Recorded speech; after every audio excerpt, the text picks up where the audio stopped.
রডের কত ডায়ামিটারে আমরা কত এম্পিয়ার সেট করব সেই বিষয়টি আজকে আলোচনা করব। আর ওয়েল্ডিং রডের কোন টাইপে আমরা কত এম্পিয়ার সেট রাখবো বা আমাদের কত থিকনেসের মেটালের উপর আমরা ওয়েল্ডিং করতে পারবো। তো প্রথমে E6010 আর E6011, এই যে ওয়েল্ডিং রডটা সেটা 2.4 mm ডায়ামিটারের উপর আমরা এম্পিয়ার সেট করবো 40 to 85 অ্যাম্পিয়ার। আর এটা মেটাল থিকনেস হবে 2.4 to 4.8 mm।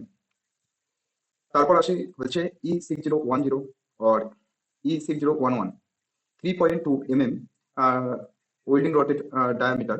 আর এখানে আমরা অ্যাম্পিয়ার সেট করবো 75 to 125। আর মেটাল থিকনেস থাকবে 3.2 to 6.4 mm। আর E6011 ডায়ামিটার থিকনেস থাকবে ডায়ামিটার থাকবে 4 mm। অ্যাম্পিয়ার থাকবে 110 to 165। আর মেটাল থিকনেস থাকবে 6.4 to 9.5 mm।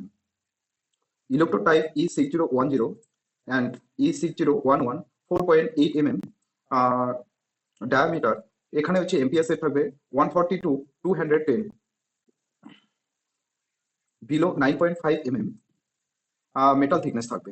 R E7018, 2.4 mm ampere থাকবে 70 to 110। থিন শিট মেটালের ক্ষেত্রে আমরা E7018 ব্যবহার করব।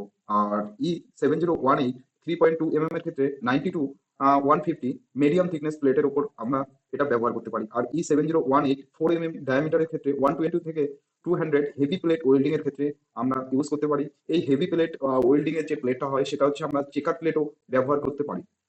আর E7018, 4.8 mm অ্যাম্পিয়ার রেঞ্জ থাকবে 200 to 275। Heavy very thickness section মেটালের ক্ষেত্রে আমরা এই E7018 ব্যবহার করতে পারি।